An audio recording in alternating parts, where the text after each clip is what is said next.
পারবে না। এটা আমার ওপেন চ্যালেঞ্জ। আমার বিজ্ঞাপনের দপ্তরে লক্ষ লক্ষ কোটি কোটি টাকা খায়, অন্তিম পর্যায়ে আবার এই আল্লাহ রাসূলের দরবারের তবারকে শেষ করতে পারে না।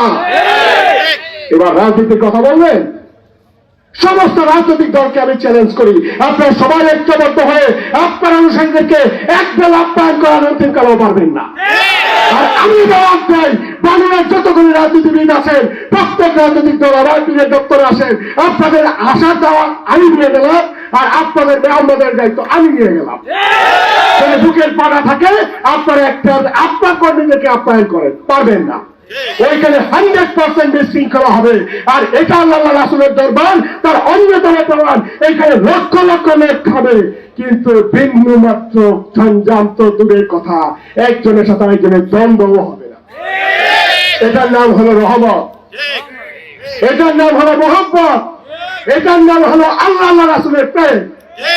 এই প্রেম শিক্ষা দেন, এই মোহাম্মত শিক্ষা দেন, এই ভালোবাসা শিক্ষা দেন। পারতেন, কিন্তু ওনারা ওই চেয়ার ছড়া রেখা কি বলছেন, আমার কাতালার হুজুর একজন কামাল মোকাম্মেল পীর, আমরা তার আওলাদ, আমরা তার সুযোগ্য সন্তান, আমরা আপনাদের ভাইজান। ওনারাও পীর দাবি করেন নাই।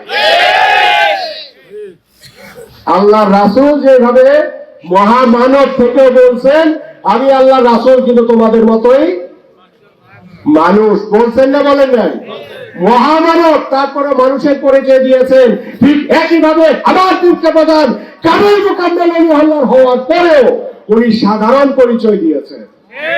একই সাথে বর্তমান জমানায় ওই গদিনিশীল পীরদের শব্দ ব্যবহার করতে করতে যেখানে এটা বিতর্কিত হয়ে গেছে, সেখানে আমার ভাইজান দয় এই শব্দটাকে অ্যাভয়েড করে এই পৃথিবীতে একমাত্র মনে হয় আমার দুই ভাইজানি যারা গদিনিশীল পীর ব্যবহার করেন নাই।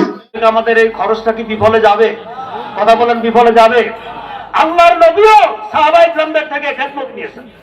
নবীজি বললেন, তোমরা নামাজ পড়বে না, তোমরা পাশে অপেক্ষা করবে, যখন দোয়া হয়, মোনাজাত হয়। আল্লাহর নবী সাল্লাল্লাহু আলাইহি ওয়াসাল্লাম রুমাল বিছিয়ে দিলেন। পুরুষেরা যে যেরকম পারলো খেদমত দেই। এটা কিসের জন্য দেই? জাকের পার্টির খেদমতের জন্য দেই, তরিকতের খেদমতের জন্য দেই। নসিহত শুনে আল্লাহ রাসূলের আল্লাহর জিকির করে রাসূলের প্রেমে তারা করি দিয়ে সহযোগিতা করেছেন। তাদের সেই সহযোগিতাটা কি বিফলে যাবে?